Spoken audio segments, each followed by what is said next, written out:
Hi guys, this is GSMDome.com. This is the Allview P6 Stony, also known as the Allview P6 Duo. It's a dual-core, dual-SIM handset from Romanian company Allview. It's priced at $370. It's a dual-SIM handset with an HD display, so the specs are pretty reasonable, and it runs Android ice cream sandwich. It was launched in November 2012, and it's a pretty nice buy even today in 2013. And as you can see, the design is not bad at all. It's actually my favorite Allview phone so far. We have tested quite a bunch of Allview phones here. Since this is the P6 model, if you followed our YouTube channel, you probably know that we tested the P4, P4 Duo, the Allview P5, and we also unboxed the P5 Mini. So a lot of Allview handsets, but this one wins all the battles when it comes to the design. The back has a very nice texture and a very good grip. And that you can see right here. We got an 8 megapixel camera at the back with the LED flash near it. At the top we have the micro USB port. We have a metallic frame going around the entire device, and at the bottom a solid piece of the metal frame with a speaker on it.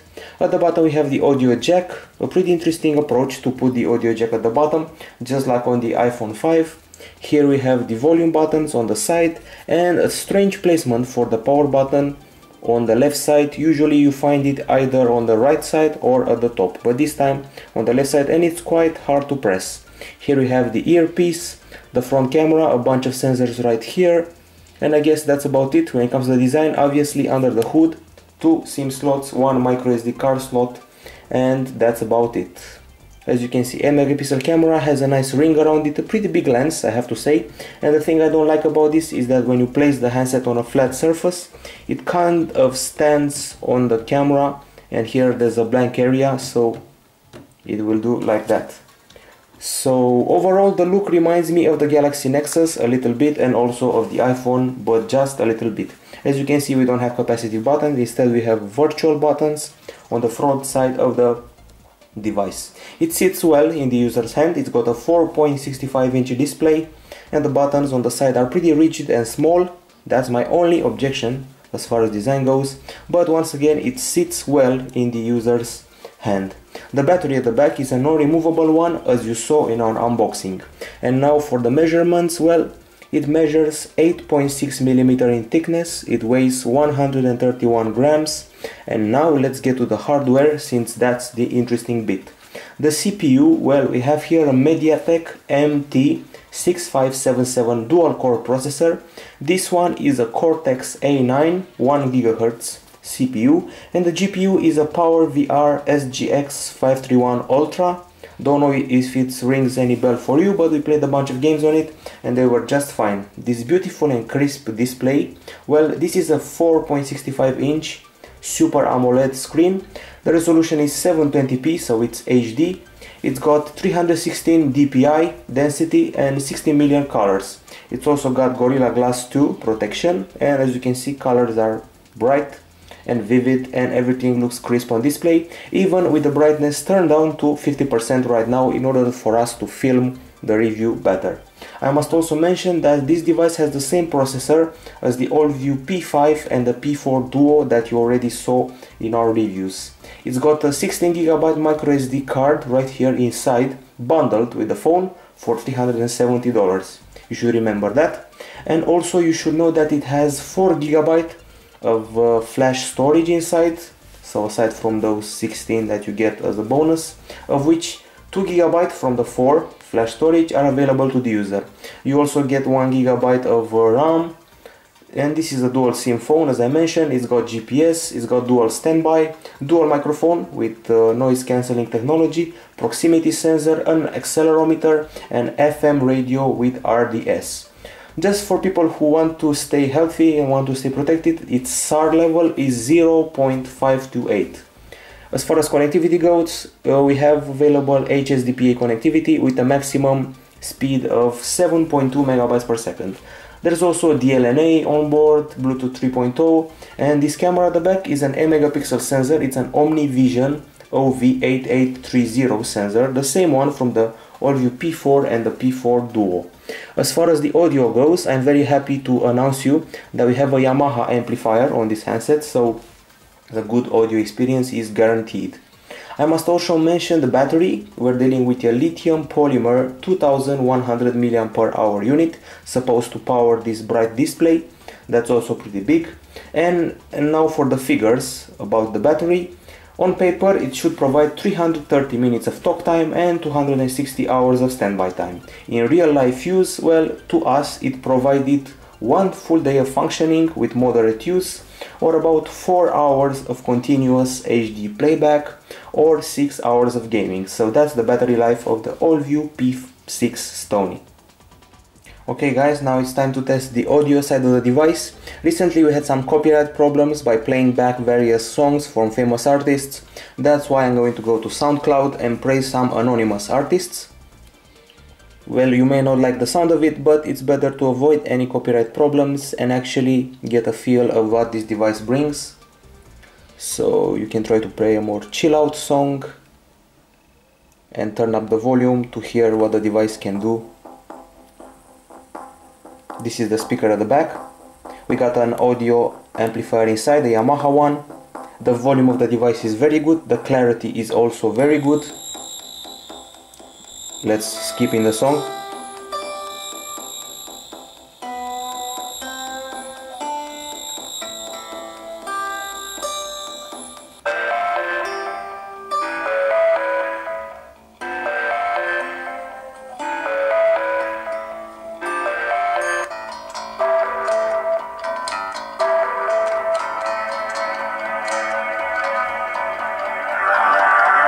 Very good bass and pretty loud volume.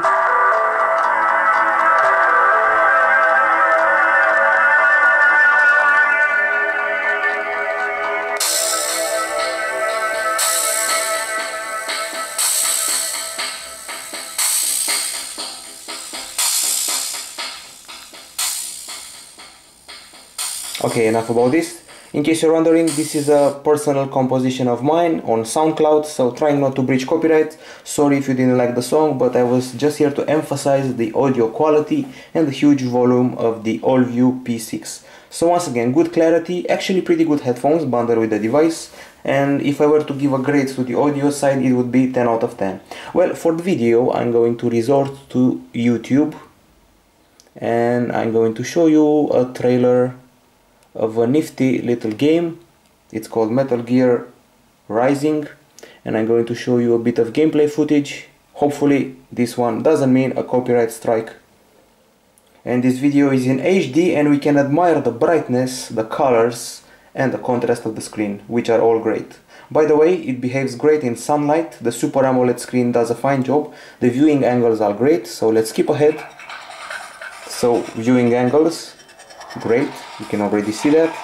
Moving on to the action. First is blade mode. The usual buffering.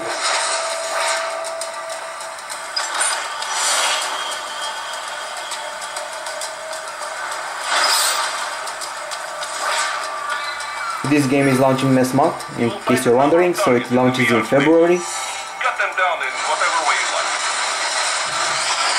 Very good viewing angles. Very nice colors, a very good Some screen. of the targets are holding hostages. Use blade mode. Okay, so you get the idea about the video experience. Vivid colors, decent viewing angles, good brightness, actually very good brightness, and nice sunlight behavior. Now it's time to test the camera. So let's go to the camera application, start it up, and find a little object to use for photo capture. And here we are, some of the effects and options available for this device. We have here HDR available, 8 megapixel shots, storing the location. We also got a self timer, scene modes, auto, night, portrait and landscape.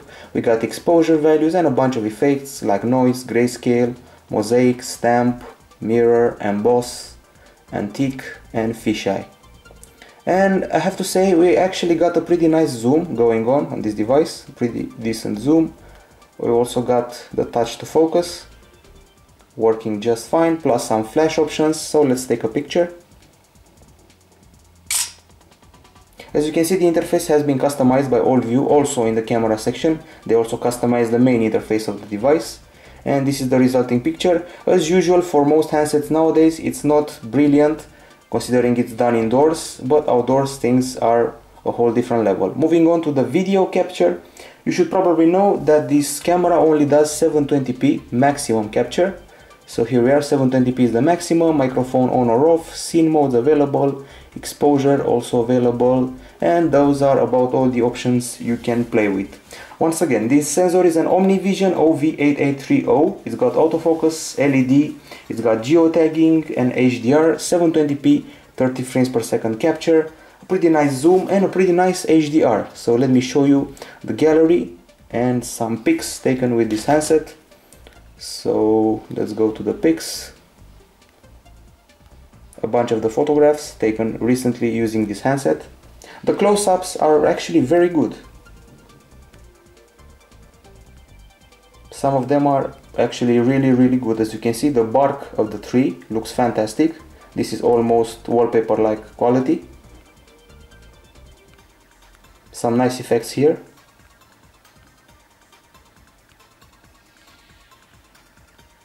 And again, pretty good shots, I have to say, once again, for an 8 megapixel camera on a, let's say, lower budget handset.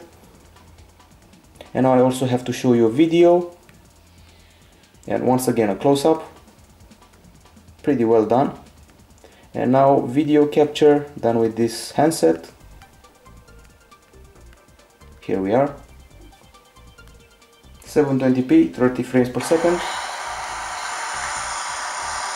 The bitrate of the videos is kind of small, it's 8 megabytes per second.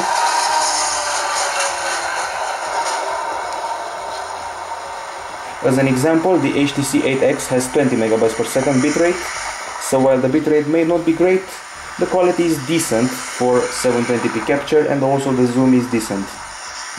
The photos are pretty good, the video could be a bit better and the inside pictures do not look that good. So a camera that behaves great outside when it's sunny, not that good indoors, and the video is so-so. Pretty much the same performance as the Galaxy S2 if you want a comparison, and a bit superior to the Galaxy Nexus when it comes to the pictures. Okay guys, now it's time for the benchmark test. We did all the tests needed on this handset and we decided to compare the results with the Allview P5, P4 Duo, Galaxy S2 and the Galaxy Nexus. Okay, so the P6 scored 2620 points in quadrant, while the P5 scored 2500 and the P4 Duo 2700, while the Galaxy S2 scored 4000 and the Galaxy Nexus 2100. So we're somewhere between the Galaxy Nexus and the Galaxy S2 as far as quadrant performance goes. Now we're moving on to the Antutu benchmark. Let's find it, here we are. The Antutu benchmark, here we scored 5950 points compared to the 5600 of the P5 and the 6300 of the Allview P4 Duo. Meanwhile the Galaxy S2 scored 6200, so we're actually pretty close to that model. Going on, in Velamo we scored 1028 points, which is a pretty small score. We compare that to the 1158 points of the P5 and the 1117 points of the P4 Duo, also to the 1165 points of the Galaxy S2, so once again close to the Galaxy S2. Moving on to the browser tests, but not just yet, we have got the Nenamark 2 benchmark. Here we scored a pretty small result. We got 17.8 frames per second. This is the screen pulling down the GPU. It's a HD screen, but the GPU is kind of old and kind of underpowered. So 17 frames, it's lower than the P5, P4, Galaxy S2 and Galaxy Nexus. The Galaxy S2 scores 54 frames per second, the P5 23 and the P4 Duo also 23. It's the fault of the screen, as I said. And now as far as the browser benchmarks are concerned, in BrowserMark we scored 1181 points in the native browser on the handset, while the P4 Duo scored 1505 points and the Galaxy Nexus 2800, so browsing not that good. Last we scored 2282 milliseconds in the SunSpider test, and the lower is better. That's why the iPhone 5 scores 900 points and it's probably 3 times faster when it comes to the SunSpider test than this model. Overall, you should know that the price of this device is about, let's say, $70 or $100 lower than the Galaxy S2 and the Galaxy Nexus. That's why I compared it to them. Now it's time for the good old web browsing test. So we're entering the web browser, the native one from the handset, and this is the virtual keyboard, by the way, pretty comfy on the 4.65 inch screen. I'm going to enter GSM Dome to show you how the site is loading on this crisp screen. So here we are, the site has loaded, and we're pinching to zoom to better view the text while we're doing the web browsing, and now we're scrolling around and also trying to view the site in landscape. Here we are. We only need a small zoom to be able to read the text on the screen. Actually, you can even read it without one single zoom, so pretty decent browsing experience in spite of the results shown earlier by the benchmarks. And now I'm going to show you the notification area, where you have these sliders here for LAN connectivity, Bluetooth, GPS, meeting and other profiles, brightness, timeout and auto rotation. Also a small shortcut to the settings area like this. And Allview customized the interface, so there's a special gesture that they implemented, so you only have to swipe like this to trigger the notification area. I don't have to swipe from the top like on usual Android devices. I can only swipe like this, do a minor swipe, and I already accessing the notification area. So let's see what else I can show you. As you can see here, we have 3 virtual buttons for Android. One takes care of the multitasking, so no capacitive buttons on this model. Doing the multitasking right now, plus an extra row here that you can allow to add stuff, wallpaper, change themes, change desktop settings, general settings and thumbnails. With the add, you can add application, widgets or shortcuts, and I must mention that the application area does not include a special separate tab for widgets. So if you want to access widgets, you have to keep the screen pressed. And here we are, this is the widget area. We have the usual Android widgets plus some that are customized by the folks of Allview. So this is the software experience of the device. Let's see what version this handset is running when it comes to Android. It's Ice Cream Sandwich, I have to tell you from the start. So here we are. It's version Android 4.0.4. So let's deactivate developer options. Okay, let's go back, and once again, Android 4.0.4 Ice Cream Sandwich. You should probably know that the handset also received a software update recently that changed some contact searching and added some camera effects. Since this is a phone after all, I have to show you the dialer. So here's the dialer section of the phone. It actually looks quite pretty. And let's see what else we can do. You can personalize your experience with a bunch of themes. I've showed that to you each time we tested an Allview phone, and this time they implemented a bunch of new themes like this one, a beautiful one. Each theme includes its own set of icons, its own set of backgrounds and its own set of widgets. And they actually look pretty cool. You can also do it yourself, personalize your wallpaper, lock screen style, icons. And let's view this one. It's called New Vintage, and it's also part of the new wave of backgrounds and icons that Allview implemented on the device.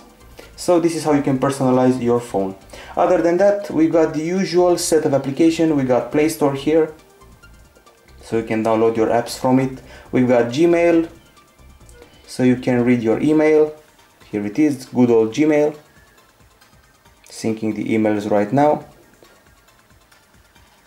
Loading the conversations with the interface you're already familiar with. Okay, we obviously have Google Maps available here somewhere. Or if we don't have it, you can get it from the App Store.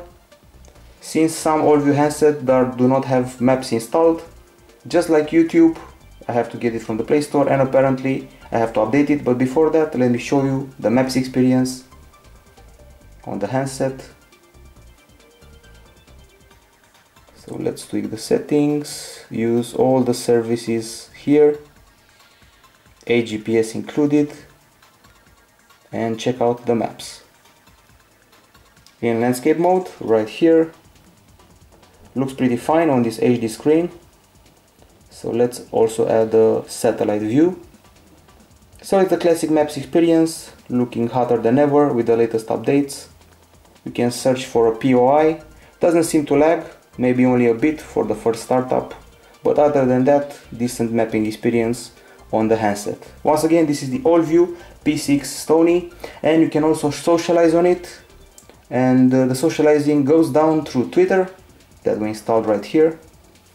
This is the classic Twitter interface with the tweets viewed like this, the mentions that you have right here, plus obviously you have Facebook, which we also installed. And it's kind of slow on this handset. I don't know if I have to blame the software or the handset, since Facebook has been having good updates and bad updates over the past months. But overall, this is the experience that you have on Facebook on this phone. And these are the main sections of Facebook and the stuff you can interact with. Okay guys, so this was it. This was the socializing area on the handset. And now one last thing, it's bundled with a few applications, among which we find Bitdefender Mobile Security, an antivirus, and you can log in with your Google account with no problems and scan for malware. You can use an anti-theft feature, application audit, and web security. So those are about all the apps you can use on this handset. Okay guys, so as you know, this is a dual SIM phone, and in case you don't believe me, I can show you the two SIMs right here at the back. So here we are. One SIM here, one Vodafone, and another one, this blue one. So a dual SIM device. I will also show you the dual SIM settings that we have available on the Allview P6. Okay, so here we are.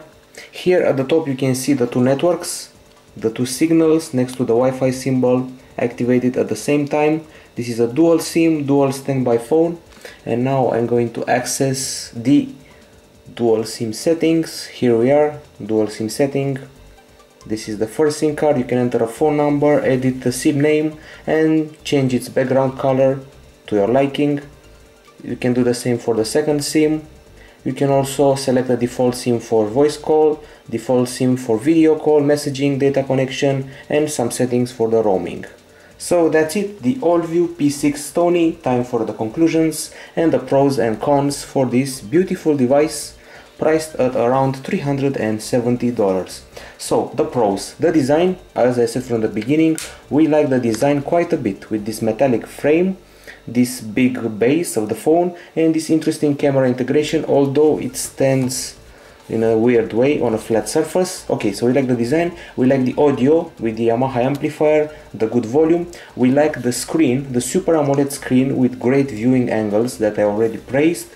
The camera is pretty okay, although 720p capture is not that good. I wanted full HD if possible.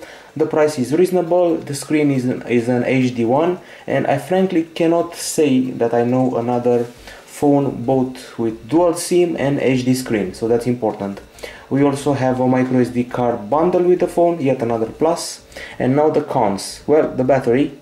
It provides about 4 hours of video playback, 6 hours of gaming, could have been more. Also, I don't like the fact that it's incorporated, that you cannot remove it. I don't like the fact that the on-off button is hard to press, it's too small and uncomfortable, and it has a strange position. And overall, the CPU and GPU cannot seem to handle the display. Also, I would have liked Jelly Bean to be on the device instead of Ice Cream Sandwich, but we don't always get what we want. So, it's time for the grades. For this phone, we give it a 9.3 out of 10 for the design, that's actually good, an 8.5 out of 10 for hardware, and an 8.9 out of 10 for operating system and user interface. The total grade is 8.9 out of 10 for the Allview P6 Stony that we just reviewed, and we thank Allview for yet another interesting handset to review, one with a HD screen, and I'm looking forward to their first quad-core phone in the future if possible. This is it, GSMDome.com out. Bye bye.